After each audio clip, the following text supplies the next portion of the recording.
Un tout petit bébé rampait vers un énorme chien qui était 10 fois plus grand que lui. Ses parents se sont figés de terreur, incapables de bouger. L'énorme Saint-Bernard a baissé la tête. Ce qui s'est passé ensuite a laissé tout le monde sans voix. Avant de regarder, n'oubliez pas d'aimer et de vous abonner pour ne pas manquer une autre histoire touchante comme celle-ci. Et écrivez dans les commentaires d'où vous regardez et quelle heure il est chez vous. « Duke, pas bouger !» a crié Margaret d'un ton sec alors que son fils Benjamin commençait à ramper sur le sol du salon. Le massif Saint-Bernard se tenait comme une statue au centre de la pièce. Il s'appelait Duke, et lorsqu'il était assis, il ressemblait à une petite montagne. Sa tête atteignait presque le côté du canapé beige, et ses pattes étaient bien plus grandes qu'une assiette. Devant lui, sur le tapis, se tenait Benny, qui n'avait pas encore 1 an, vêtu d'une tenue blanche et douce qui le couvrait entièrement. Ses petites jambes étaient positionnées maladroitement, comme si son minuscule corps apprenait encore à tenir l'équilibre, mais ses yeux, grands, curieux et fixes, restaient rivés sur le géant animal devant lui. « Ne le laisse pas s'approcher », a chuchoté Margaret avec urgence depuis le canapé. Ses doigts agrippaient fermement le bord d'un coussin, la tension rendant ses épaules rigides. À l'autre bout de la pièce, son mari Robert s'est agenouillé, observant attentivement. « Maggie, tout va bien. Duke sait ce qu'il fait. Regarde, il ne bouge pas. »« C'est précisément ce qui m'effraie, » a répondu Margaret rapidement, d'une voix basse mais ferme. « On ne peut pas prédire ce qu'il va faire. Un mouvement brusque, une erreur ?»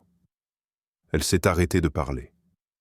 Ses yeux restaient fixés sur son enfant, assis là avec le chien, qui pesait 10 fois plus que lui. La main minuscule de Benny, tremblante et petite, s'est tendue. Ses doigts potelés s'ouvraient et se fermaient comme s'il essayait de toucher la fourrure douce et épaisse. Sa bouche a commencé à émettre de légers bruits, puis ils sont devenus plus forts. « Da !» Margaret a commencé à se lever. « Bob, je te jure que s'il s'approche encore... » « Chut !» Robert a levé la main pour l'arrêter. Son visage montrait de l'inquiétude lui aussi, mais il y avait quelque chose de plus paisible dans son expression. Il avait grandi avec des chiens toute sa vie, et Duke n'avait jamais montré d'agressivité. Pourtant, son cœur s'est mis à battre plus vite quand Benny a avancé et a posé sa main directement sur le poitrail de Duke. Les yeux tombants et expressifs de Duke suivaient chaque mouvement. Ce regard, l'expression triste et douce pour laquelle les Saint-Bernard étaient dites célèbres, a semblé s'adoucir encore plus en regardant le bébé. Le grand chien a pris une profonde inspiration. Ses oreilles ont bougé, sa tête s'est un peu baissée. Le son de sa respiration remplissait la pièce silencieuse. « Oh, Bob !» La voix de Margaret s'est brisée. Duke n'a pas essayé de le mordre. Il n'a pas grogné, mais le silence total, le temps qui semblait s'étirer éternellement, rendait la situation presque insupportable. « Peut-être devrions-nous... » a commencé Margaret, sa voix montant de panique. « Attends, » a dit Robert d'une voix maintenant serrée. « Attends, c'est tout. » Mais chaque muscle du corps de Margaret lui hurlait de bouger, d'attraper Benny, de mettre fin à cela avant que quelque chose de terrible n'arrive. Benny, vacillant légèrement, a émis un son de contentement. Son visage s'est illuminé d'une pure joie, totalement inconscient de la terreur de ses parents. Puis, choquant complètement ses 2 parents, il a ouvert grand les bras et s'est penché en avant, maladroitement, tentant de les enrouler autour du cou épais du chien. Tout son corps a basculé sous l'effort. Margaret a eu un hoquet de surprise et a commencé à bouger, mais Robert lui a saisi le bras. « Attends, regarde seulement. »« Bob, il va ?»« Regarde », a répété Robert, sa prise ferme mais sa voix tremblante. Benny ne pouvait pas atteindre bien loin. Son corps a basculé sur le côté. Sa tête était sur le point de frapper le sol dur quand Duke a réagi. Une patte énorme, couverte d'une fourrure dense entre les orteils, s'est avancée avec une douceur surprenante. Elle s'est positionnée juste à côté du dos de Benny, le maintenant en équilibre comme un support. Le mouvement était purement Saint-Bernard, protecteur, délibéré, le même instinct qui poussait ses ancêtres à déterrer les gens dans la neige. Margaret s'est figée sur place, la bouche bée d'incrédulité. Il l'a empêché de tomber. Benny a rigolé, tapotant ses petites mains sur la patte de Duke comme s'il s'agissait d'un jouet. Il a babillé des sons insignifiants, puis a pressé son visage contre le pelage doux. Tout son corps s'est détendu, comme s'il avait trouvé l'endroit le plus confortable pour se relaxer. « Tu as vu ça ?» a chuchoté Robert, la voix pleine d'émerveillement. Il a su que Benny allait tomber. Les mains de Margaret tremblaient encore. Elle ne pouvait détacher ses yeux de la patte massive de Duke, toujours positionnée de manière protectrice à côté de son fils.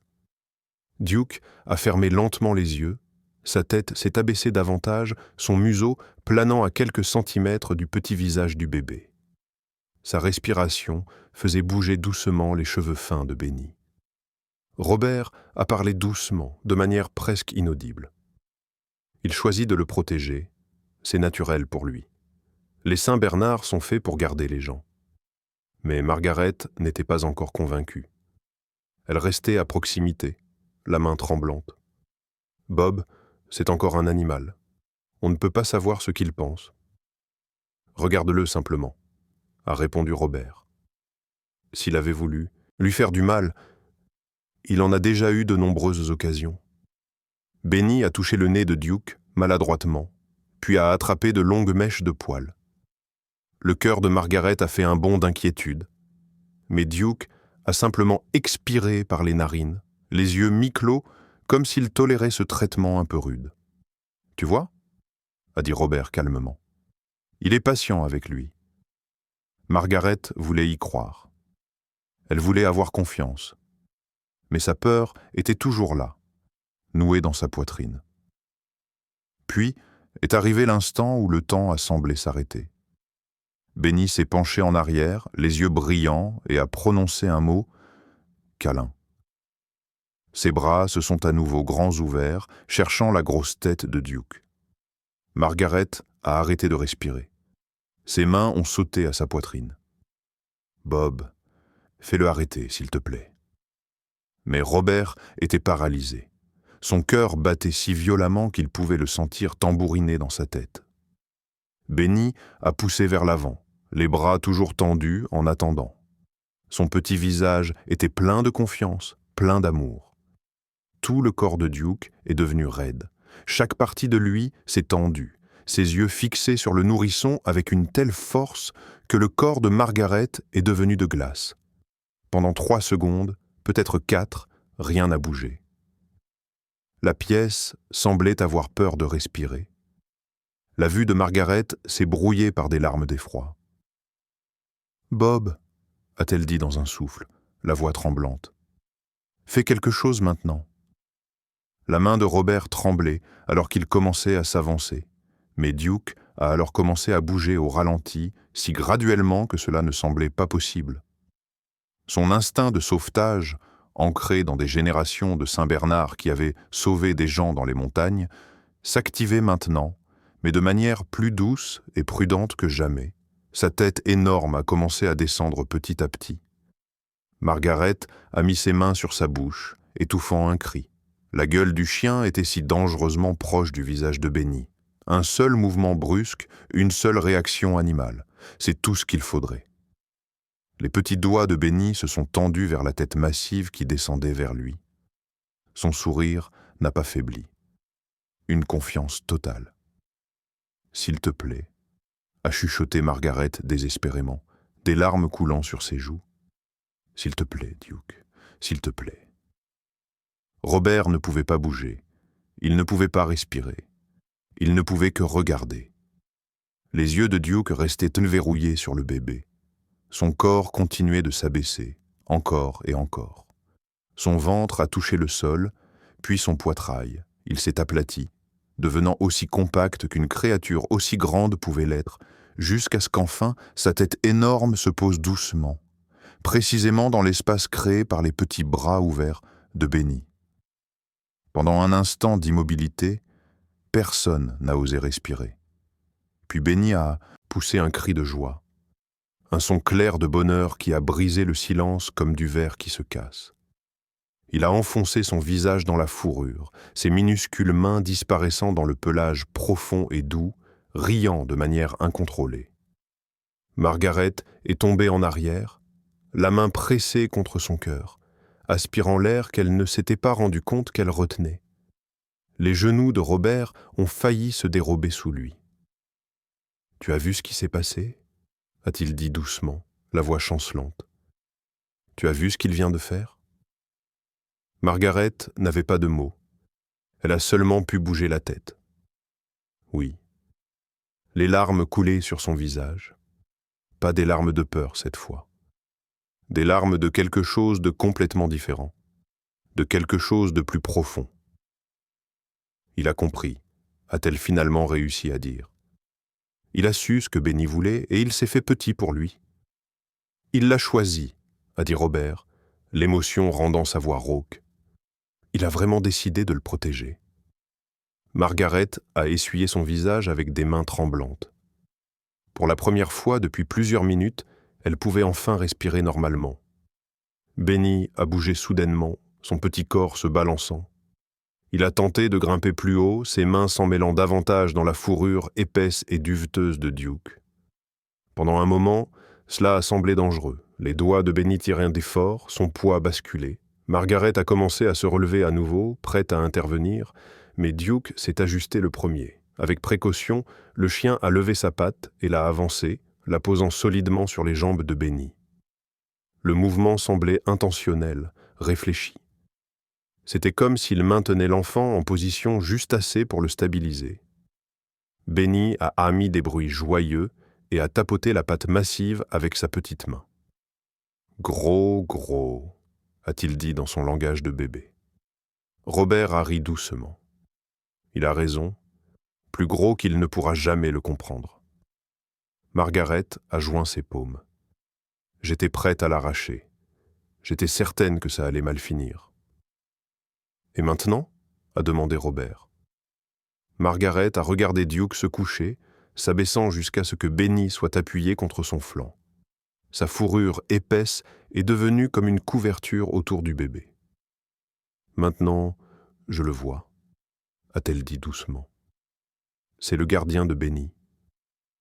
Benny a soudainement bâillé, le visage enfoui dans la fourrure douce. En quelques instants, sa respiration s'est ralentie dans le sommeil.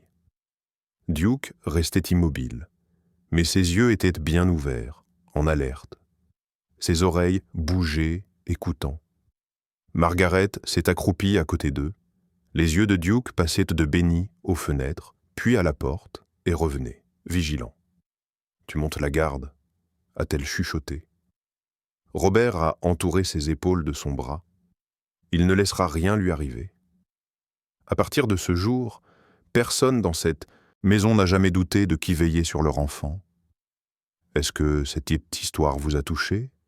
Si vous aviez été Margaret à ce moment précis, voyant votre bébé tendre les bras pour tenir ce chien géant, auriez-vous fait confiance au chien et l'auriez-vous permis ? Oui ou non ? Partagez vos pensées dans les commentaires ci-dessous. Si cette histoire vous a ému, abonnez-vous à cette chaîne et cliquez sur « J'aime ». Merci beaucoup d'avoir regardé. On se retrouve dans la prochaine vidéo. Passez une excellente journée. Excellente.